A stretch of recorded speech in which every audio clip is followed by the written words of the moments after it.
Okay, so I'm trying to set up a new link. I'm trying to tell the old stream that this is the stream to be at now because the other one went out because I don't know where you guys are, but by me there is really strong wind right now. Wind just knocked out my connection, so I had to reconnect it and try to get this new stream going.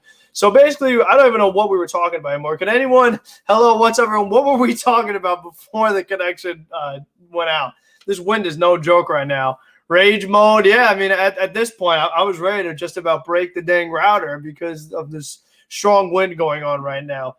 But I think just all in all, I think we were talking about just like, get to May and see what happens. But we just don't see the light at the end of the tunnel, so to speak. Like, I don't really see productive at-bats, things like that.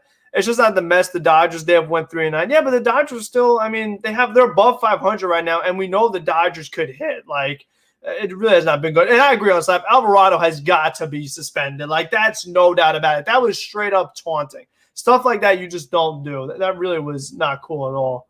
So, I mean, I just didn't like that at all. The fact that he goes out, taunts Dom. Dom takes off the helmet. He's ready to fight him. And the guy just kind of walks away, a little scaredy cat. So that really was a bad look. Do they even bring in Alvarado tomorrow so Dom can actually go up there, square him up a little bit? And, Alvarado, like, he's a guy that he hit Conforto last time. He was throwing up in it. Dom was mad at him. He's hitting guys again tonight. I mean, this guy's a loose cannon out there. And it's just like, I mean, what's going on? Alvarado, Jonathan, he struck out Dom Smith. And then he was talking a lot of trash to Dom, as Dom was walking away going to the Mets dugout. And then Dom took off his helmet. He was ready to fight Alvarado. Kind of just like ran away like a little, So that really was something else. And, it's just like in the ninth inning, you have a chance to kind of get back at the Phillies. Maybe that gets you going. Nope, not really. So, I mean, it's just like all the time. The amount of guys, what was it, 1 for 14 runs in scoring position? That's crazy. I mean, the fact you had 14 at-bats, you only got 1 run. I mean, it's just like it wasn't like 2 outs. Like, it was nobody out. You hit into a double play, strike out. I mean, this team has been striking out so much lately. And, again, they just don't have that approach. Like, there is no going to the opposite field. It's all like roll over, pull happy. I mean, that's Lindor's main problem right now. He's pull happy. Lindor has not gone to opposite field at all lately. At all. Everything is ground ball to the right side. Ground ball to the right side. How do you end the game today? Ground ball to the right side. That's all Francisco Lindor's been doing. It's so frustrating because, like, this guy, he's a professional hitter. He's capable of more. He's not supposed to be an all-or-nothing home run hitter. Like, Lindor is that kind of guy, kind of 5-tool player, do it all. Hasn't looked like it, and he's making me look bad because this is a guy that I have a lot of faith in. I'm not going to give up on Lindor. I know he could do it, but right now, playing like absolute crap. He really is. So, I mean, it's frank about sports. I call it like I see it. Lindor has not been playing well, so he really has got to get it going. It's so frustrating. It really is. All right, what else do we have? Anybody? I feel like that other stream is probably still up. I don't even know how to get rid of it. Right? Am I live in 2 different places? Yeah. So, I mean, it kind of is what it is right now. I expect nothing from Philly after all they did. They throw snowballs at Santa. Exactly. I mean, the Philadelphia is just a tough place. Are you going to take in viewers? I don't even know how, Z, because I don't have the Discord set up like Mets Fan only does. So play the painless. I agree, Mets Fan. Do you want to? Oh, I could get Hayden in. All right, let's add Hayden. Hayden, give us your take on the crap that we just watched. Let's hear it, Hayden, please. Yeah, well, that was a ton of shit. I'm not going to lie. I went live by myself. What I do is I record all my videos. I make them private, and I record my reactions. Smart. I definitely have to attack and you could post of you a little given time when the time is right. Because it'll probably get taken down for some not nice stuff said about Rojas and Alvarado. Were you threatening him? Were you ready to go beat him up after lackluster managing? Eventually get assassinated, simple stuff like that. Otherwise, this was a clown show. Getting serious and into the let's not be I'll be serious here. Overall, I think it was an unfortunate game. The runners in scoring position, it was dead. Runners in scoring position, never heard of it. McCann easily gave up those 2 runs. Looked like Wilson Ramos 2.0. Didn't know where the ball was. Sure, it hit off the umpire's leg, but Stroman's pointing, and he's like, yeah. And you know what bothered me, Hayden, was not only that, but once he finally found the ball, it didn't look like he was really hustling to that ball, right? I mean, it kind of looked like it was a bit of a slow jog. It wasn't like, oh my God, let me get that ball. While the Phillies are busting around the bases and scored 2 runs, not 1 run, 2 runs. And that was the deciding factor in the game. You know, that play that McCann makes, whether the umpires in the way or not. And then Marcus Stroman wasn't even covering home plate, by the way, for the most part. He was kind of just staring for a little bit too. So, I mean, even if McCann gets there, does runs still score? Maybe. But, like, if I could just see the effort, I wouldn't be as frustrated. Like, you know, if you're somebody like McCann who is struggling right now, you're ripping him, the chat's ripping him, Mets fan is all over McCann. You have to, you know, realize the pressure is on you, at least hustle. You know, like, it's one thing to be bad, but you have to try. And, like, I don't really see that much effort in him. And the fact that he gets thrown out in the 9th inning, that little weak ground ball to Alec Bohm, you got to beat that out. I mean, there's no way he's that slow. I mean, that slow. I mean, like, even Ramos got infield hits when he was with the Mets. And McCann is just like, you know, how was that guy out? I mean, he was so out, they didn't even challenge it. That's how out he was. I mean, you got to be really out for teams not to challenge in the 9th inning of a game. So, I mean, it's embarrassing right now. I mean, we got for 4 more years, and it's only month 1. So, he really you better turn it around, because you can't just trade him away. Nobody's going to take him. You know what I mean? You don't have a team option.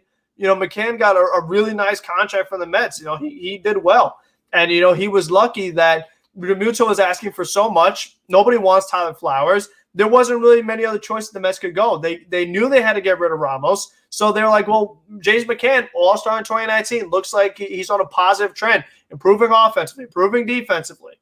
Hasn't looked it. And in spring training, he was okay. But, I mean, as of right now, the wild pitches are concerning me. I don't like – even, like, the way he blocks. He doesn't block good. He's not getting his body on front. He's backhand. He's going like this with the glove.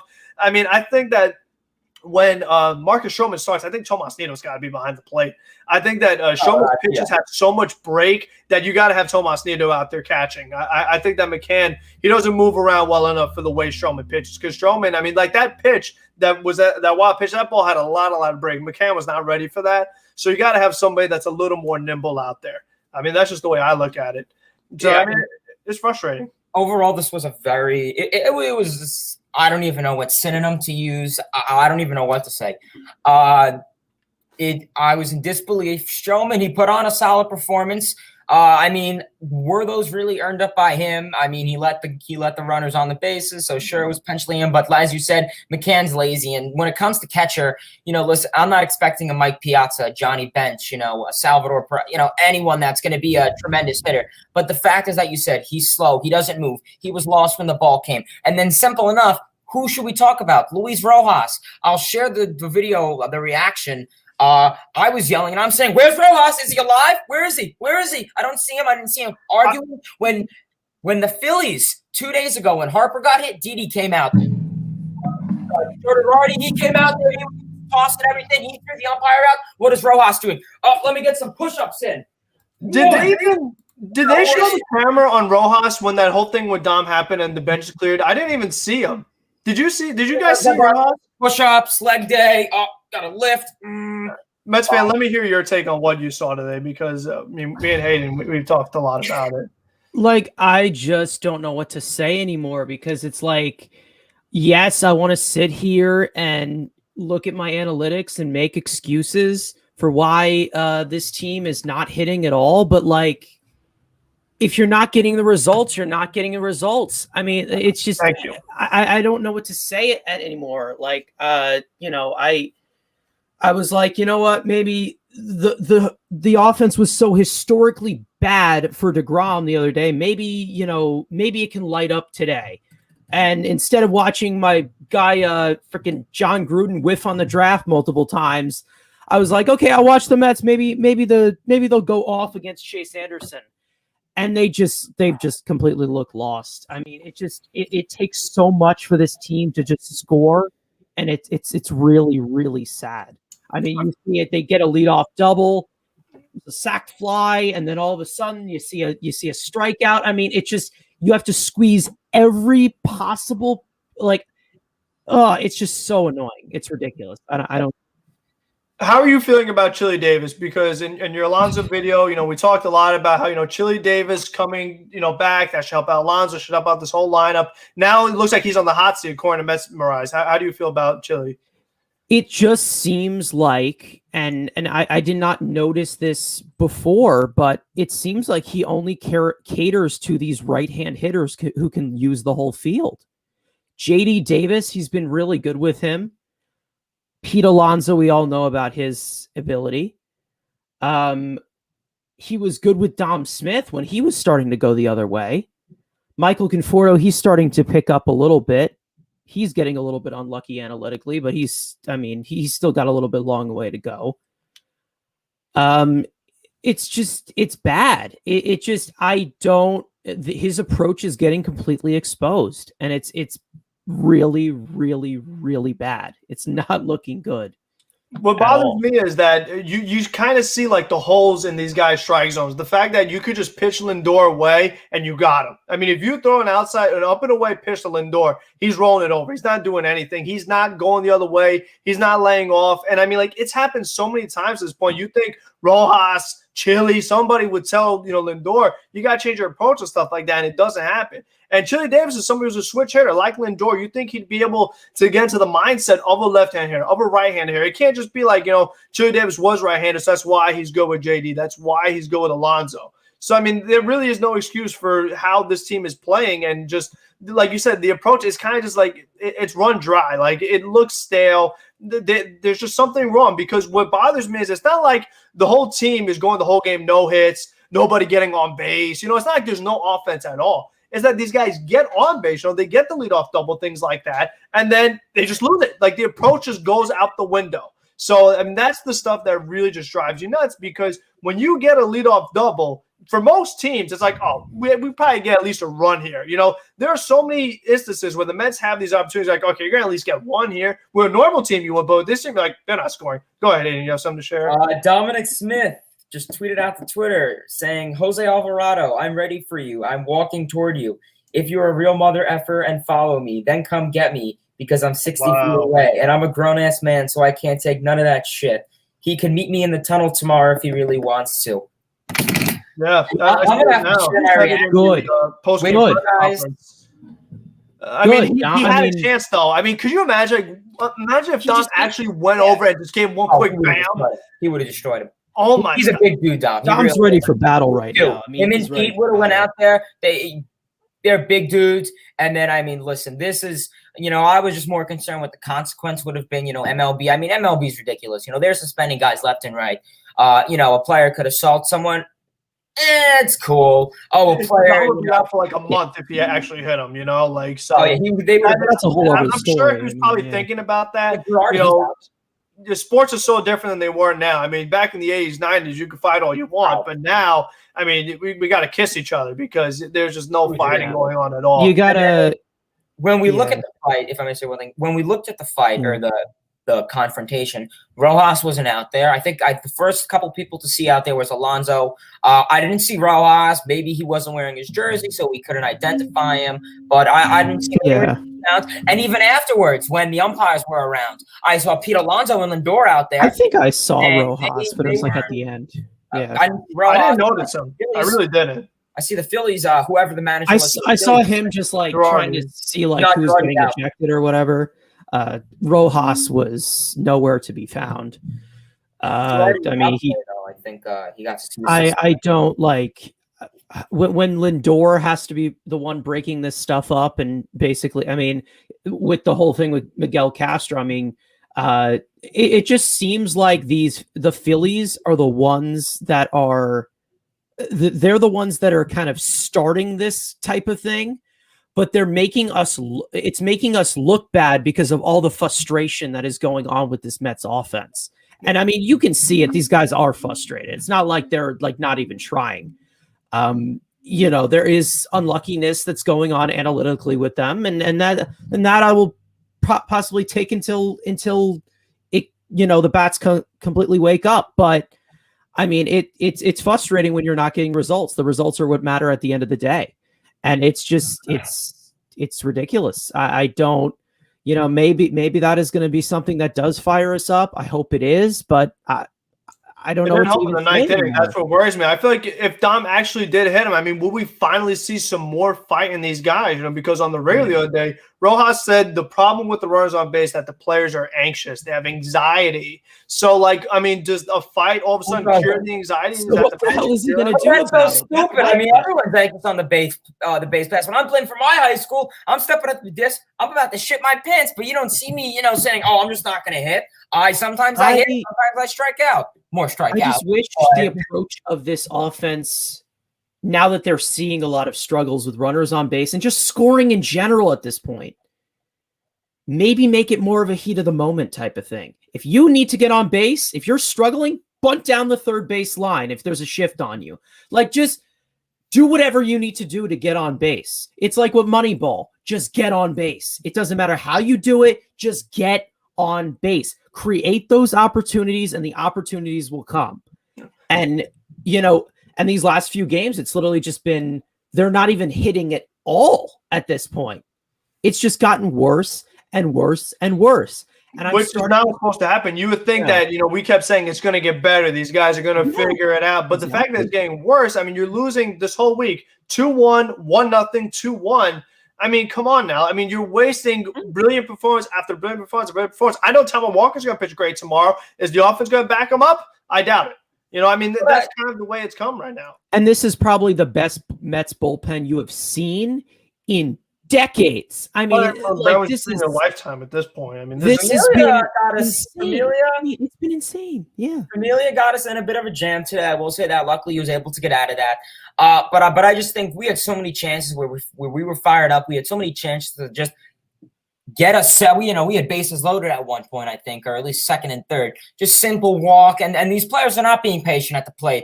All these counts are going against them. I'm only seeing 1-2 counts, 0-2 counts. I don't see any 3-0 counts. Maybe towards the end when the Phillies bullpen came in, sure. So they're not waiting at the plate.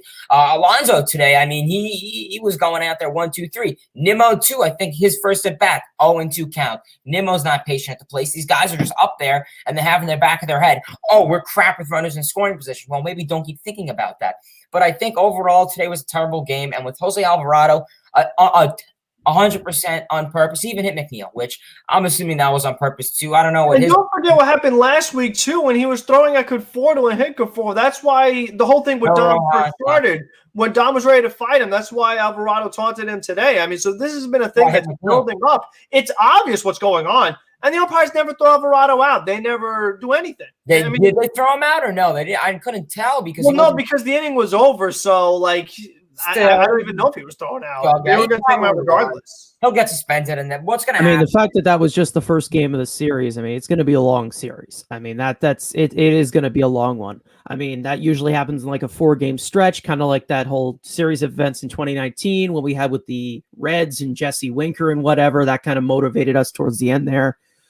The whole waving to the fans and everybody. I mean, I in the back of my mind when Dom got up, I was like, oh, there might be some retaliation here. And Real Muto got in front of him, and then I really wish Dom freaking slammed it over the wall so he could get the last laugh. I think that's what he needed. Maybe we'll get the last laugh later on in the season, but as of right now, this is not looking good, and it's just bad. And the team looks tough. Like, it looks like you could pitch this team in. You could hit them. You don't have to worry about getting retaliated, and I feel like some of that rubs up on the manager. You could hit them. The Mets a lot of times will lead the league in hit by pitch, but they don't retaliate. I just feel like you could pitch them in and get away with it, I think if you actually started fighting, you could maybe get them to stop throwing you inside. If you hit guys back, maybe they would stop pitching you inside as well. I feel like that's probably the only way you could fix something like this because you're not going to do anything with that pitch. You're not going to hit a home run on a pitch that's about to hit you in the elbow. So, I mean, they really have got to figure something out or really, again, just change it up. That's what's got to happen because you're not just all of a sudden your anxiety is going to get cured. All of a sudden these guys are going to hit, just a snap of a finger. There has to be something that happens that really just changes everything. Whether that's firing Chili Davis or something, there has to be something that changes what's going on right now. Well, I think in terms of the Mets, I think honestly the best medicine is, well, first before the medicine, I think everything we all know, not even pertaining to baseball, just life as itself, everything gets a lot worse before it gets a lot better. So I think honestly, when it comes to this, it's gonna be bad with the runners in scoring position. Could this game be its last getting worse, if that makes any sense, or if that's put into context properly? I don't know, but I think this team can produce. It's just we're not. And everyone's saying, oh, it'll get better when our pitchers come back. Well, what is Syndergaard, Lugo, and Carrasco going to do with the bats? I mean, sure, maybe they'll give up one or two runs, but pitchers do 50%. The hitters have to do the other 50%. It's like I don't even know what to call it, but it's two things. They're being put into one. Half's doing it, the pitching. The hitters aren't doing crap. And, it's annoying. When our offense is great, the defense is terrible. When the defense is terrible, the offense is going great. I mean, for DeGrom, that one game was just unbelievable. 6-0, 15 strikeouts. Our bats were alive. And the fact that we got 7 hits today, more than the Phillies, more hits than the Phillies. And don't forget the few walks and the hit by pitch. I mean, there were 1 for 4 short position. I mean, you had 14 chances and all you get is 1 run. I mean, that should be impossible for something like that to happen, but it happens on the regular. And, the pitching can't really pitch much better. We're not asking for a lot of runs here. We don't need 5 runs, 6 runs. Just give us 3. Just give us sometimes 2, like with the Grom's game. Give us 2 runs. We win the game. 3 or 4. We're asking for average offense. We're not asking for, something crazy. Between the rotation and the bullpen, we're doing all right here. And it's just like, come on now. Yeah. We're asking exactly. We're asking for average offense from bats that have been proven in the past. I mean, it makes absolutely no sense. And I was like, okay, maybe we need Chili Davis back. We needed Chili Davis back. The runner's in scoring position. He's a situational type of guy. He brings that type of approach of team ball and everything. But it's just like I'm at a loss at this point. I mean, Alonso's look better. Obviously, from last year, his discipline is there. I mean, he's not completely there yet. JD Davis is obviously in full swing offensively. Dom Smith, I mean, I made a post about this on Twitter before the game even started. I mean, this guy's completely unlucky offensively. He'll be fine down the stretch of the season. I'm fine with that. But, I think I don't like this whole conservative approach at the plate. And when I say that, I mean, it's like the taking the pitches and, it's usually there's taking the first pitch. And then all of a sudden, you have let's say it goes 3-0 and then you're obviously going to take all the way 3-1 because not everybody can be Tatis. And then Lindor swings that high pitch 3-0. I mean, exactly. And then they're obviously just going to throw the ball right down the middle. Then it's 3-2 and then they panic and swing and miss. I mean, it's just like all of this stuff. I just don't understand it. And like you said with Rojas, they said that whenever they have runners in scoring position, they're nervous. Well, Rojas, what the hell are you going to do about it then? Are you just going to say, are you just the reporter on this or are you the manager? I don't like what I saw against Boston when they're facing, Matt Barnes, and Matt Barnes is bouncing the ball up there and they're just swinging at everything. You know what I mean? Like Matt Barnes. This check swing crap has to stop. I mean, they're chasing like crazy. This check swing crap has to stop. It's ridiculous. They always go around too. I don't. They always go around. That check swing that they're like, oh no, he didn't swing. Like they always because they're always trying to pull the ball. And the thing is, that tells you that they don't know what. Like they don't really have a plan. Like they don't know what's coming. Like they don't even know. Like don't you go into the bat like, okay, I'm looking for Matt Barnes's, I don't know, 2-seamer on the outside corner. That's the pitch I'm looking for. They don't know what they're looking for. I'm just going to swing at this, not swing at that, swing at this. Like it just doesn't feel like there's a plan place. Usually you'll hear an interview a player say, I was waiting for his breaking ball, blah blah blah. You know what I mean? Like that's what they'll say. We don't see any of that. It just doesn't look like there's a plan. Go ahead. And I was going to say, and I think one thing that's really interesting is that we faced a lot of these pitchers before. Nick Pivetta, how many times did we face him when he was in Philly? So the fact is that we're used to these pitchers. We should, be able to adjust. I mean, give or take, they may add some more pop to a certain pitch, the velocity, whatever. But it's just astonishing that, we're facing similar pitchers that we have knowledge of. And I mean, listen, division games, I mean, they're so hard to pick because so many teams, they figure them out. And, we faced all these teams last year practically, and that was the season last year, the Phillies against, the Marlins, whatever. So it definitely sucks, but I really think this will definitely be a concern. And I think we have Chili Davis on the jackpot and Rojas. I mean, we were given so many chances with the whole runners in scoring position. I don't know what were we on runners in scoring position? What, 1 for 14 today? 1 for 14. That makes sense. Left on base was astonishing, but the fact is, our bats to an extent are there. We're hitting, we're just not driving them in. And give or take, we were, like you said, 0 for 14. So our bats are there to an extent. I don't want to say the offense is dead. We're just not. Our offense is dead when we have a guy on second, when we have a guy on third. And, it's astonishing that, 0 outs, a runner on second and third. Oh, pop fly. Oh, no, we shouldn't run. That's too shallow. It's just astonishing.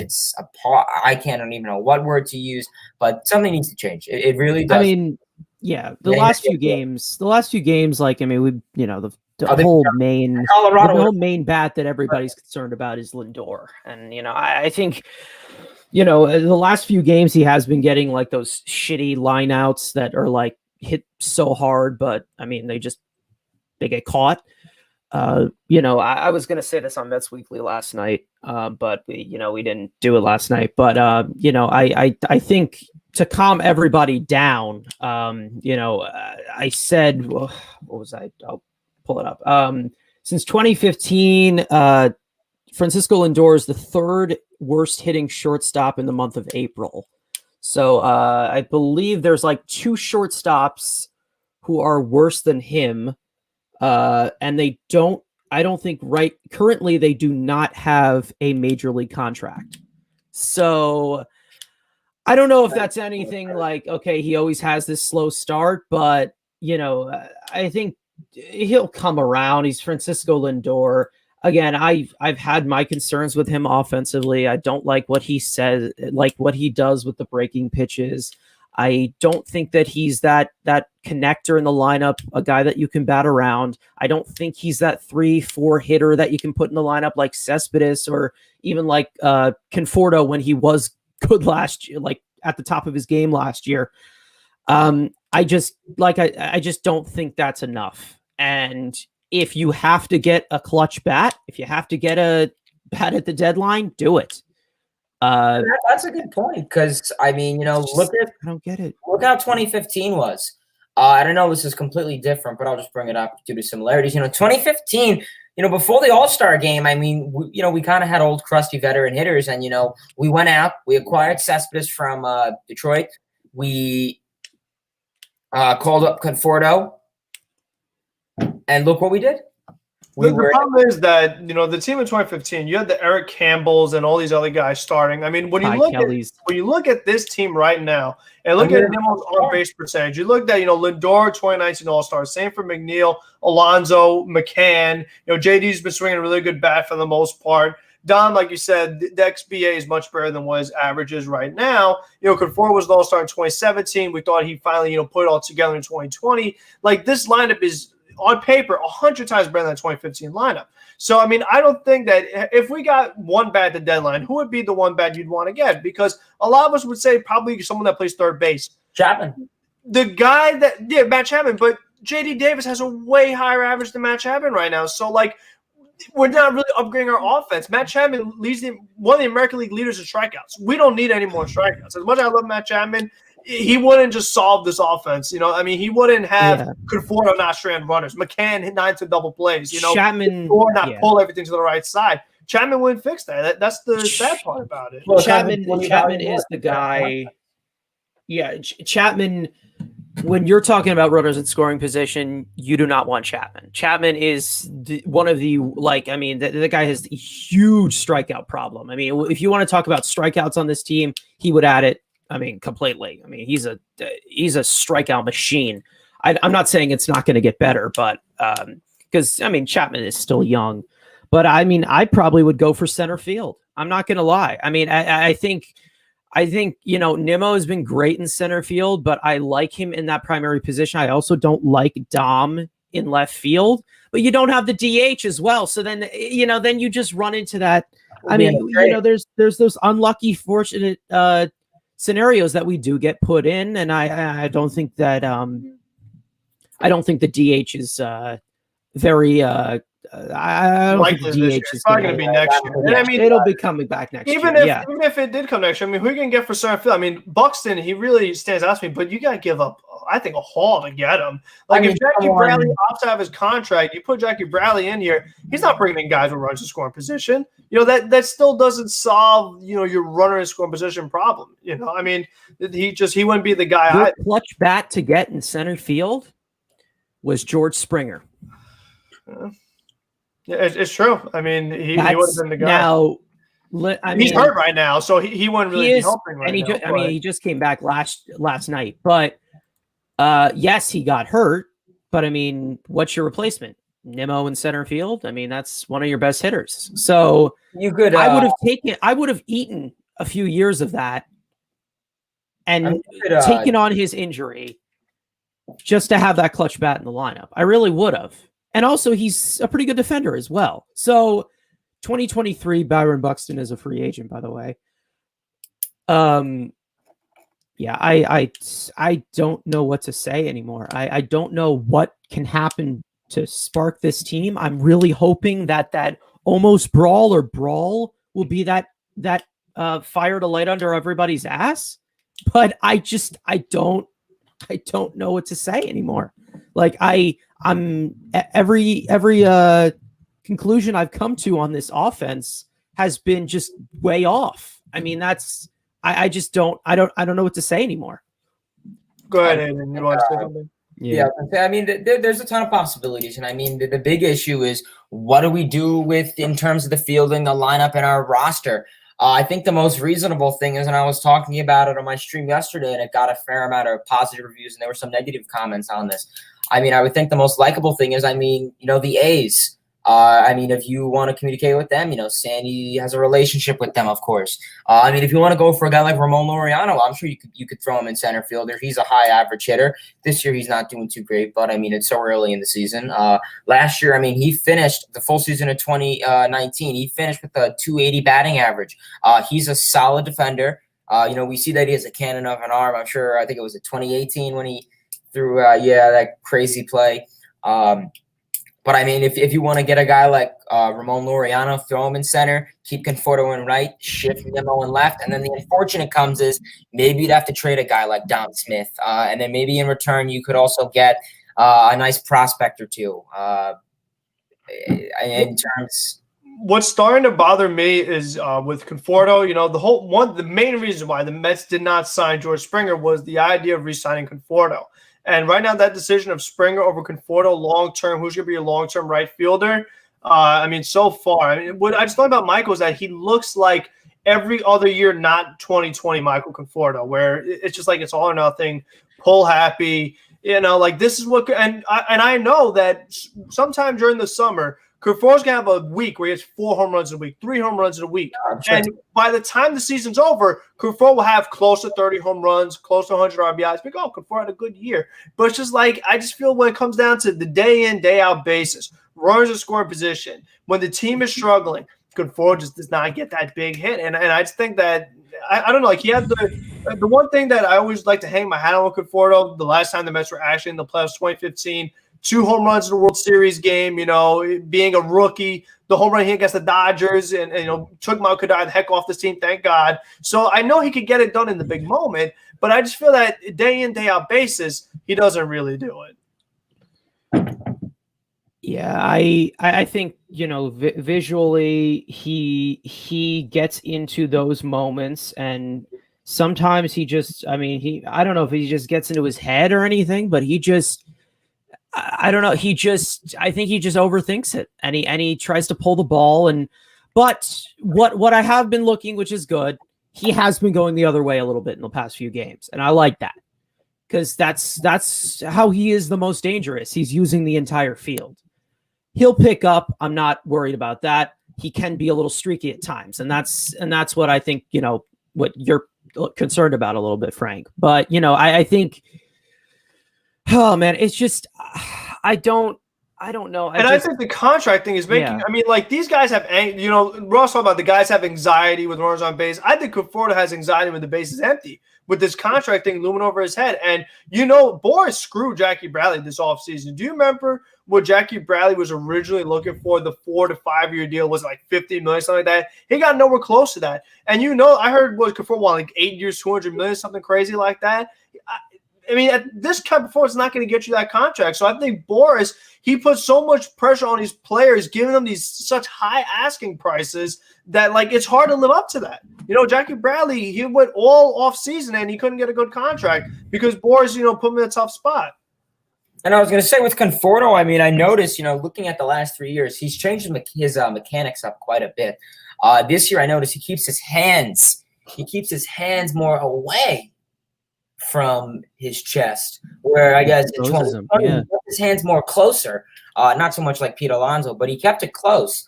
And I know with his elbows, how he would keep his elbow down rather than keep it straight. And he would do so much more mechanical, stuff. And listen, I don't want to talk all mechanics and stuff, but I mean, that definitely could be an important factor to his struggle. I mean, there's so many, when it comes to runners in scoring position, I just don't understand because everyone said, once Chili Davis comes back, the players love him. We'll have we'll have the review play back, that way guys like Pete be able to watch the iPad game, go back in the dugout and say, maybe I should have bent my knee more and, brought the bat more sideways rather than bring it up. But we have both of those back. So what's the excuse now? They're nervous. Oh, boo-hoo, I'm nervous. I get anxious when there's runners on base. I mean, I know this isn't going to go well. So I mean, but we're not getting paid millions. You know what I mean? We have no control. You're a major leaguer. If you get nervous, then you can't be in the major leagues. Then I don't know what to tell you. I mean, I feel like I would tell these guys, act like the bases are empty. Just do what you do. However you got on base in the first place, do that. Or act like it's 10-0 us in the first inning. I don't know. I've tried so much to figure this out. Like, why are they so bad with runners on? And I was like, is it something with the stretch? Like they don't react to it or something? Like I'm just trying to figure it out so much, but I just can't at all. It just has to be something with this approach of this whole team ball type of stuff. I mean, one thing that attracted me to Chili Davis in 2019 when they brought in JD Davis with that trade, and they had opening day, JD Davis, I'm pretty sure, got the game-winning RBI. He went the other way. He surveyed the field, and it's that was one thing that I liked, and that was the reason why JD Davis had such a great 2019. And I just feel like this whole team ball type of thing has gotten into their head, and this whole approach is just gone. I mean, it's just this whole approach has been completely exposed, and it's so emphasized now because everybody talks about it. Runners in scoring position. The Mets can't score with runners in scoring position, and now it's all in their head and everything, and they're overthinking it. Just the leader leads by example, Mr. Rojas, overthinking everything. But it's just I don't understand it. It just seems like the approach has just been completely exposed, and it's been completely exploited by every single pitcher the Mets face this year. I know in 2019. I mean, look at 2019. We started off very shaky. I mean, the bats weren't so much the issue. It's more the bullpen. But, following the All-Star break, we had, those 2-3 weeks where our bats were dead? I don't know if you guys remember that. And then I think it was that series against. Yeah, they got nervous. At the beginning of September, they finally got into the race. They were right there. They had to face the Cubs and the Braves, and they did. And not only did they not give a run scoring, they didn't get on at all. It was just all around bad offense. So again, it feels like the mental makeup of these guys, since they're young, they press, they overthink it, things like that. And I was hoping that Lindor, with his positive personality, would kind of calm these guys down and be a leader. But they still haven't done that. I mean, do we need to bring back Todd Frazier again to be the leader of these guys? It shouldn't be that big deadline deal. Has pretty much energy. I will say that, all the players. I mean, listen, Lindor's not going to smile because he's batting 197 or whatever he's batting. But I just don't feel the hype. I mean, I don't see Stroman smacking his glove, or DeGrom doesn't do much. And DeGrom, I want to talk about him for a second. I feel so bad bad for this dude. During the press conference, he talks about himself. He literally says, it's my fault. I left 1 or 2 pitches over the plate. Nothing about the offense. No, Jacob, you should get on the air and say, my offense is shit. They don't back me up. I do my job. I give up 1 run. They can't even get 3-4 hits for me. That is what DeGrom should say on live TV. Not, oh, it's my fault. I left 1 or 2 pitches over the plate. You know, maybe it got a little air. Oh, no, maybe they made more no. And it's terrible to see. And I think now, I just thought it was the DeGrom effect, but now is it the Stroman, Walker, Peterson, Lucchesi effect? I mean, I'll tell you the reason why he doesn't do that.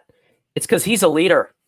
He's our leader, and he's the guy in the clubhouse. He's the best player on this team. I don't care if we acquired Lindor.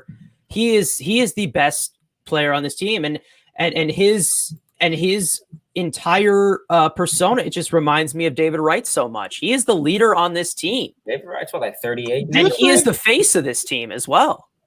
I'll ask you guys, do you think DeGrom has anxiety with their runners on base? Because when there's a runner in scoring position, DeGrom gets the hit. You know what I mean? Like, do you think DeGrom has anxiety when there are runners on base? Like, he doesn't overthink it. I'll say that. So, I mean, because he doesn't overthink it. That's why. Because he's a pitcher. You know, David Wright already said he's not going to be a manager. He's not going to be a hitting coach. He said, I want nothing to do with that. He already said that. That's not going to happen. Sorry. I like your thinking, but sorry. David Wright does not happen. Stress. I mean, being a manager, being a hitting coach is just so much. I don't even think Beltran would have liked it either. Like, Carlos Beltran was a guy who was very soft-spoken, didn't say a lot. After every game, the media's all over you, and you have to talk to them. Like, Beltran would not want to do that for the 162. Like, I know Beltran it's not him. I wouldn't mind, though. I mean, I wouldn't mind maybe a former highly viewed Mets player, not so much as a hitting coach or a manager, but maybe working with the players. I mean, one thing I want to see is more exposition games with the Mets, like on days off. I don't know, maybe that'd be helpful. You know, you could bring up one of the minor leaguers who are in Brooklyn or something, and maybe pitch to some of these guys, get some batting practice in. And I think we lost him, but I mean that would be one thing. You heard what I said? Yeah, I heard you. Yeah, and I mean, I think that would not be the worst of idea. I mean, we had 2 days off this week. We had Monday, and we had. What are they doing during those off days? I don't even know. I mean, do they sit home and jam on the show? TikTok? I mean, hopefully they're working out, but I think those exposition games would be helpful, and I think keep the bats alive. And have them face Yamamoto if he's still alive. What? I said have them go up against Yamamoto if he's still alive. Yeah, and let's. Yeah. I mean, didn't they? Guillorme's on. So now, what is it now? Do we have a 6-man bench, or do we have? Peraza came up. Guillorme went down.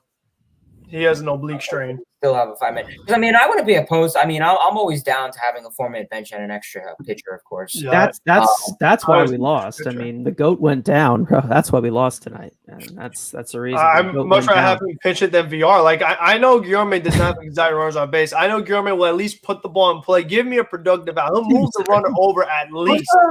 Who do Mets fan? Tell me, is there an analytical stat? Who is the best with runners in scoring position besides DJ? On the Mets or just in baseball? Mets and baseball. This year or like in a span? Because I can probably get a split. I think Nimmo is probably the best right now. If I had to guess. On this team, it's probably either Nimmo or it's JD. I think based off. Let me see.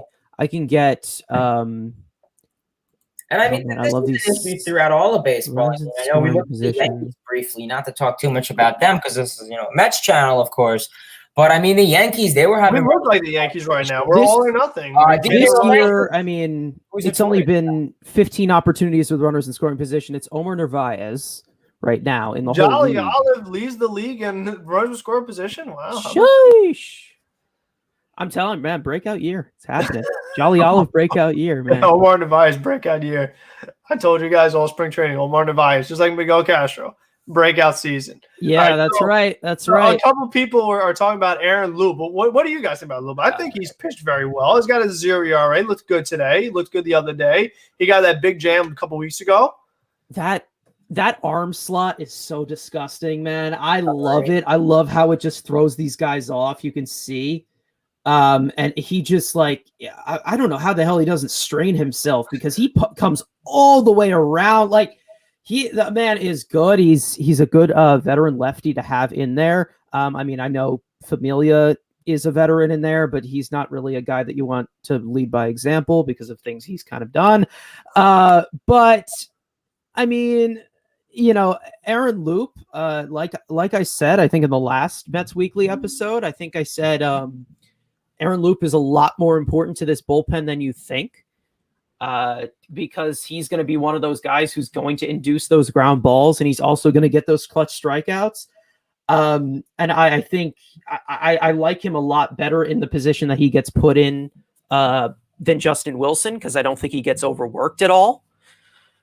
But when the pitchers giving us length, like DeGrom and Walker, I mean, lately the guys not being overworked as much. Like they haven't had to use the same guys every single day. Yeah. So the fact that they began length is good. And Stroman came out today with the tight hamstring.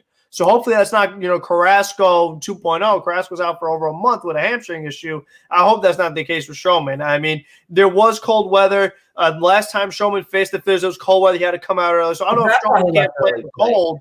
But I mean, it's not good that he's straining hamstrings like this. So that's why he left the game early today. He had tightness in it. Okay, because I was gonna say, is he dead? No, because he only had like 64 pitches, and then Cohen was the one that tweeted that he had hamstring tightness. How did Cohen know that so quick? And Gary's like, oh well. The owner should be the one saying what's going on. So I mean, I don't even know what's going on. I'm curious to see what Gary. I mean, Ron Darling was. I know he Stroh's not said anything on Twitter about his injury. Check Steve Cohen. He tweeted it. Well, no. I meant like usually Stroman gets on Twitter and talks about the game afterwards. Okay, here we go. Andrew. Oh yeah, that's right. His Andrew coming in clutch. In 5 minutes, he's going to turn 30. Wow, didn't realize. Stroman's birthday is tomorrow. Wow, yeah, happy birthday! You got a hamstring injury. Yeah, have fun with that. Oh yeah, that's right. He does have a twin sister. That's right. Well, so it's birthday of Stroman and his sister, I guess. Yeah, I think Stroman will be fine. I mean, he looked pretty good. I mean, for him, it's all about location, and that's just been his thing. And sometimes his pitches break too much. Like the pitch with McCann, that pitch broke a little too much. It hits the umpire. It goes wild. That should have been a dead ball. And what's annoying is, who was batting at the time? The pitcher.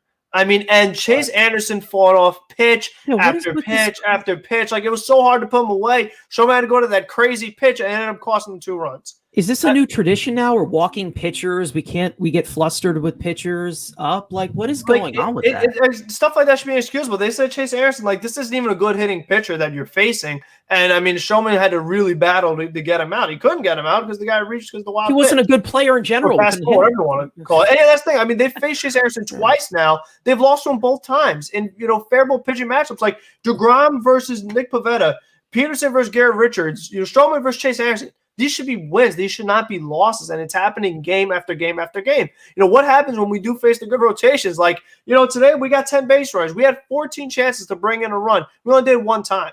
You're not going to get that many opportunities against the Dodgers and Padres. I was going to say, imagine we were playing the Los Angeles Dodgers today, and Walker Buehler, or maybe even a guy like Trevor Bauer, who we dislike, was on the bump today. I can only imagine how that game would have went with that Dodgers offense and defense.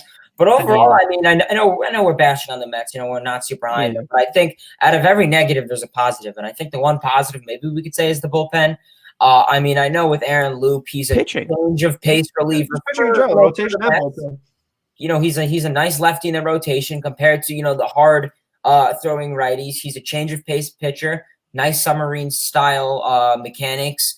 His job will be to go out and strike out the big bats, Bellinger, Betts, Acuna, which he has yet to do some of that so far. But I think our bullpen is essential. We got into a jam today with Familia. Luckily, he was able to recover. Like I said, Castro's been good. Gazelman, who is surprisingly, being one of our few long relievers, he's been holding up. And I just think once he comes in. When are we going to see Sean Reed Foley again? The guy gives you 4 score innings that game against the Cubs. Never mind. We haven't seen him he since. seems like a long relief guy for David Peterson. Oh yeah, I mean he'd be a or Lucchesi if you're going to start him again. But he's in the who now? This is the question. They moved DeGrom start back, so who starts that? I think it's the first game. They haven't figured it out yet. The Monday game.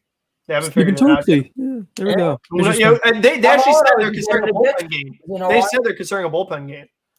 Oh, so we're gonna get Jacob Barnes in the beginning. Yeah. Bryce Harper's gonna. Yeah. Bryce Harper's gonna. Yeah. Okay. Where's Yamamoto? Is Yamamoto dead? Yeah, exactly. Yamamoto doesn't exist. Lucchese doesn't exist. Even Shari Floyd doesn't exist. Why isn't Drew Smith back yet? Though? Hasn't he thrown a few simulated games? Yeah. Drew Smith was supposed to be back this weekend, but no. Let's just call up Stephen. I mean, not Stephen. What the hell, man? Why is Jacob Barnes even still on? I saw him warming up with Familia on the mound. I mean, I was about to have a double heart attack. I mean, it just what the hell? I mean, I don't like. I mean, the bullpen has been magnificent. I mean, even Familia's looked pretty good. Aside from, I mean, today he got into a little bit of a jam, but though. I mean, yeah, he got out of it. Yeah. If you told me in the offseason that Familia's gonna have an ERA in the ones, I mean, I would have been doing backflips, and I can't even do a backflip. Yeah, I mean, Familia. I mean, his pitches. I mean, ERA, they sail away from him with Castro. not. But I mean, there was high wind today. There was high wind today in Philly. Wasn't so much of a concern. I mean, we looked in 2020. The bullpen wasn't bad. I mean, literally the second game of 2020, Edwin Diaz gave up a home run to, I believe, lose the game against that Braves game. I mean, I'm not super concerned with this bullpen. I was more iffy. I was more saying, is it the honeymoon phase? I had a dream that Tony. Oh, that's a nice dream. Robert our long reliever. Oh man, he's doing his job. I don't even think he's gave up a run at all yet so far. Well, he did. You brought up Cubs when Hildenberger had to bail his ass out. You brought up that Marcelo Zuna homer in the second game of the season. Yes. Which I bet you the XBA that image is so burned into my mind, man. Yeah. It is so burned into my mind, that image, because the pitch was good. It was good. The location was good, but he literally just reached for it and ticked it over the wall. Oh man, that killed me. That literally killed me, because I think I was on stream that day, and I by accident I said sit down, because it was strike two by accident. And then the next pitch. Oh, it was strike one, and then it was like an idiot. One more strike, and then the game's over. Oh man, it just. But hey, I mean, listen. At least, and like I said before, when the offense is crap, the defense is good. When the defense is crap, the offense is great. So at least our bullpen's fine. I mean, overall, our pitching's fine. I mean, I was very concerned tonight. It was a very windy night in Philly, and of course the Northeast. I'm in Florida, so what do I know? But I mean, that's why my stream went out. The freaking wind is just so strong. Yeah, it was very windy. It was 60 degrees once. The first pitch was thrown out, so I was concerned that the balls would be flying, even the dented balls.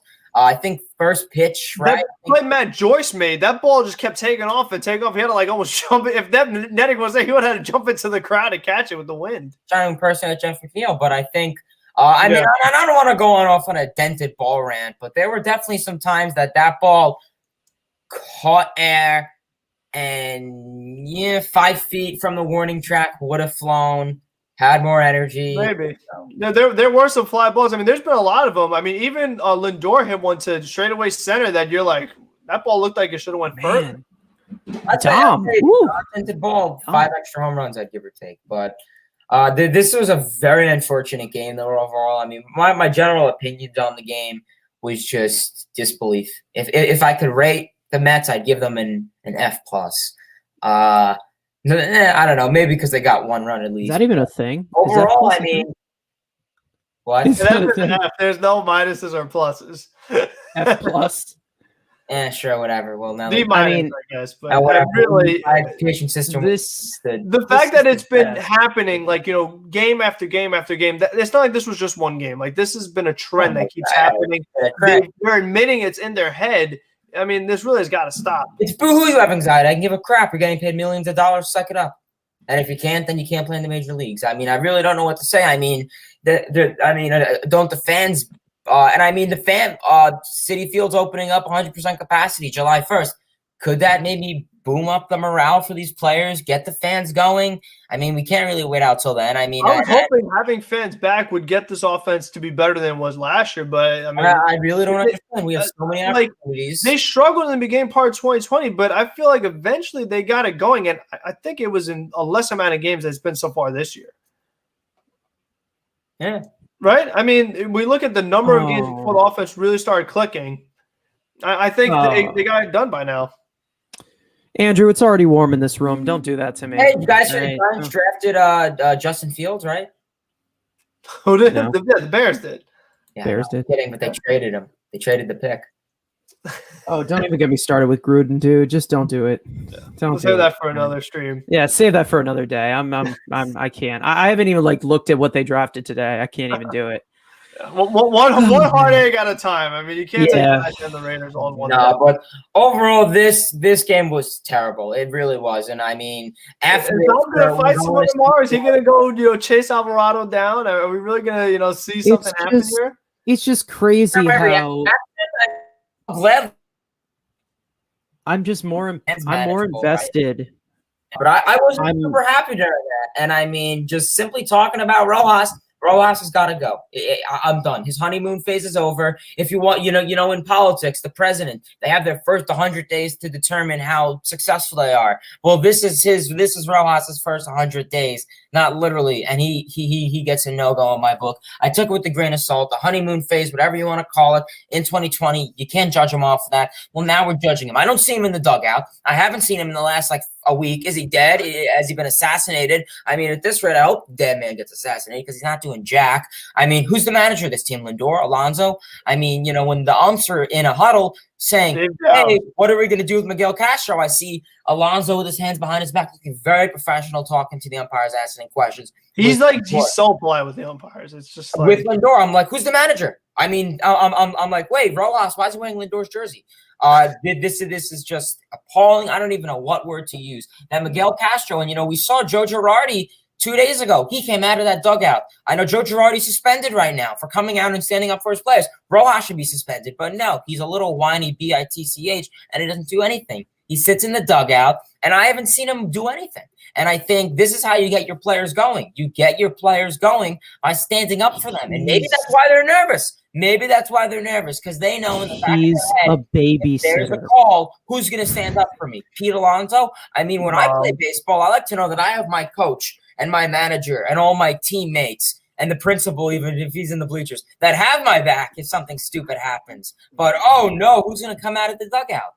Yeah. I mean, the conclusion I came up with, don't fuck with Miguel Castro, man. He might be skinny, but, bro, he's got length on him. I mean, he could smack you around, bro. Leverage advantage. He's got long reach. He's got the leverage. Yeah, exactly. I mean, if Mayweather, it could have been some Mayweather, McGregor, Logan Paul stuff. Get in that boxing arena. There you go. All right, well, but overall, I mean, when it just comes to who's going to replace him. Well, unfortunately, the Mets really screwed up 2 years ago because there were so many options. Right now, there really isn't many guys that I can name up on the market. I know guys like Bob Melvin. I know his contract's over. Sure, Sandy Alderson. I mean, he's an Oakland A practically. I mean, maybe that'd be the only option. I don't really know who else there is. I mean, if you want to promote someone and everyone goes around saying who hate the other. Wait, what is he asking?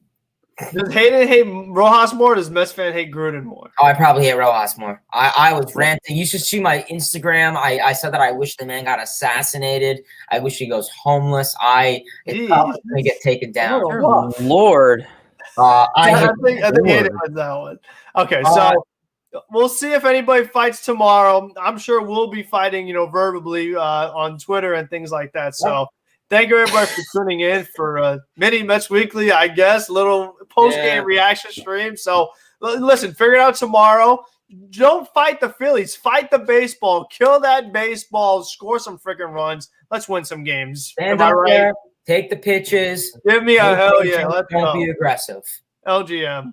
All right, guys. Good night, everyone. Thank you for checking in. See you guys next time. LGM.